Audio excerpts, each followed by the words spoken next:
안녕하세요. 학교 흡연 예방 사업과 브레인 어드벤처 매뉴얼 운영 방안에 대해서 강의하게 될 저는 전남기술과학고등학교 보건교사 최지영입니다. 자, 두 번째는 스트룹 검사입니다. 이 스트룹 검사는 억제 과정의 효율성을 검사하는 검사입니다. 이 전두엽이라고 하는 것은 감정을 조절하거나 운동을 통제하는 능력을 가지고 있는데요. 좀 더 깊게 들어가 보면 전두엽의 실행 기능을 알아보고자 하는 검사입니다. 이 전두엽의 실행 기능이라고 하는 것은 여기서 보시면 고차원적인 인지 기능입니다.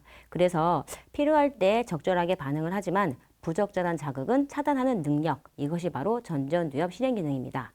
이것을 알 수 있는 것이 스트룹 검사인데요. 스트룹 검사가 어떤 검사인지 궁금하시죠? 그럼 한번 간단하게 테스트해 보도록 하겠습니다.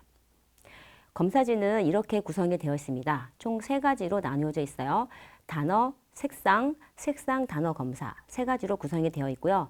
각각이 한 면으로 구성되어 있습니다. 총 100개의 단어가 구성이 되고요. 선생님들은 제가 이제 시작이라고 말씀을 드리면 한 항목부터 위에서 아래로 크게 읽어 내려가면 됩니다. 먼저 단어부터 시작해 볼게요. 자, 단어를 보시고 위에서 아래로 크게 소리내서 읽어보시면 되겠습니다. 시작. 다 읽으셨을까요? 빠르게 읽으셨을 겁니다. 그러면 이제 두 번째 단계입니다. 색상 검사입니다. 선생님들은 보시는 화면에서 그 X자가 보이는 색깔을 위에서 아래로 읽어 내려가시면 되겠습니다. 소리내서 읽으세요. 시작.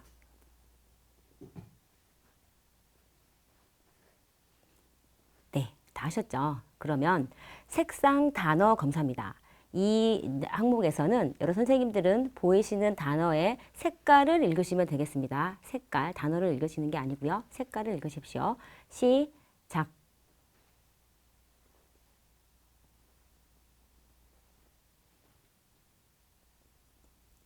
자, 여기까지. 시간을 제가 좀 더 드렸는데요. 선생님들 혹시 색깔을 읽으려고 하는데 자꾸 단어가 읽히는 이런 경험 하셨을까요? 자, 이러한 경험은 바로 스트룹 간섭 효과 때문입니다. 선생님들은 단어의 색깔을 읽으려고 하는데 매번 단어를 읽어왔던 어떤 무의식적인 경험 때문에 이 색깔을 읽으려고 하는 정보를 처리하는 데 있어서 더 많은 노력과 시간이 드는 현상을 말합니다. 저는 프로그램을 운영하면서 이렇게 2가지 검사를 프로그램 운영 전과 후에 검사를 했었고요. 그리고 그 결과를 분석해 보았습니다. 지금부터는 그 결과를 한번 같이 공유해 보도록 하겠습니다. 16년도부터 18년도까지는 신체활동 프로그램을 운영했었는데요. HIIT라고 하는 고강도 인터벌 트레이닝 프로그램을 운영했었습니다. 이 프로그램은 스타 점프 형태로 운영이 됐는데요. 자, 이 학생들 보이시죠? 지금 점프를 하고 있고요. 학생들이 팔과 다리를 위아래로 쭉쭉 뻗고 있습니다. 이게 바로 스타 점프라고 하는 형태고요. 관련 문헌에서 이 점프 운동을 가지고 왔습니다.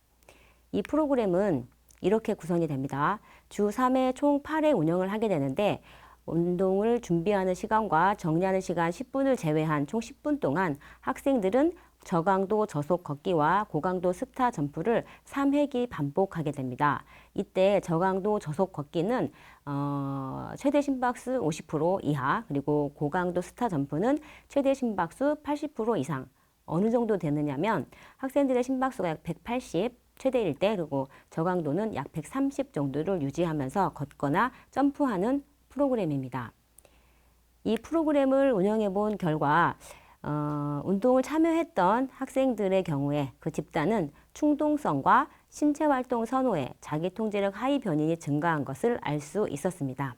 또 집단 간 비교를 했을 때는 충동성과 자기중심의 자기통제력 하위 변인이 증가한 것을 알 수 있었습니다. 전두엽 실행 기능에 있어서는 운동 참여 집단의 경우에 스트룹 검사의 모든 하위 변인에서 유의한 차이가 나타났었고 집단 간에서는 색상 및 색상 단어 원점수에서 유의한 차가 나타난 것을 알 수 있었습니다. 즉, 신체활동 프로그램은 학생들의 자기 통제력을 증가시키고 전두엽 실행 기능을 향상시키는데 아주 효과가 있는 활동이다라는 것을 알게 되었습니다. 그런데 그 자기 통제력이 낮은 학생들 중에서 신체 활동을 선호하는 학생들이 있는가 하면 이것을 선호하지 않는 학생들도 관찰할 수 있게 되었습니다. 그래서 이 학생들을 위한 프로그램에는 무엇이 있을까 고민하게 되었고 저는 정부의 뇌연구혁신 2030 플랜을 살펴보게 됩니다. 그리고 IBRO라고 하는 국제 뇌연구기관에서 개최하는 학회에도 다녀오게 됩니다. 그리고 시중에 있는 치매 예방 책을 살펴보게 되고 아침 연교시에는 어떤 활동들이 주로 이루어졌는지 관련 문헌을 연구하게 되었습니다. 그리고서 스무 그림 찾기 프로그램을 구성하게 되었는데요. 왜 스무 그림 찾기지? 이렇게 궁금해 하실 것 같아서 몇 가지 말씀드립니다.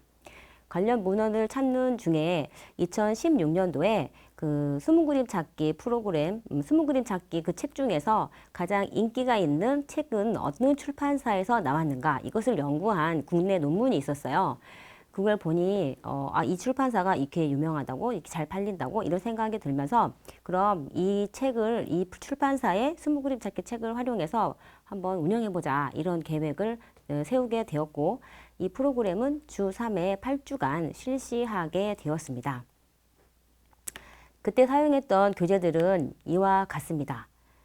그리고 이 프로그램을 운영한 결과에서는 집단 내, 즉 활동에 참여했던 학생들 같은 경우에 충동성이나 화기질의 자기 통제력이 증가했습니다. 그리고 집단 간을 비교해 보았을 때는 유의한 차이가 나타나지 않았습니다. 전전지역 실행 기능에 있어서도 집단 내, 즉 활동에 참여했던 학생들의 모든 그 하위 변이는 유의한 차이가 나타났지만 집단 간에는 유의한 차이가 나타나지 않았습니다. 그래서 이를 바탕으로 제 스스로가 재현을 해보게 됩니다. 이 프로그램을 다음에 운영하게 될 때는 개인별 시간을 충분히 제공하되 활동 기간을 8주 이상으로 운영해보자. 그리고 미로 찾기라든가 다른 그림 찾기라든가 두뇌 활동을 증진하기 위한 다양한 책자를 활용해보자. 이런 제안을 바탕으로 해서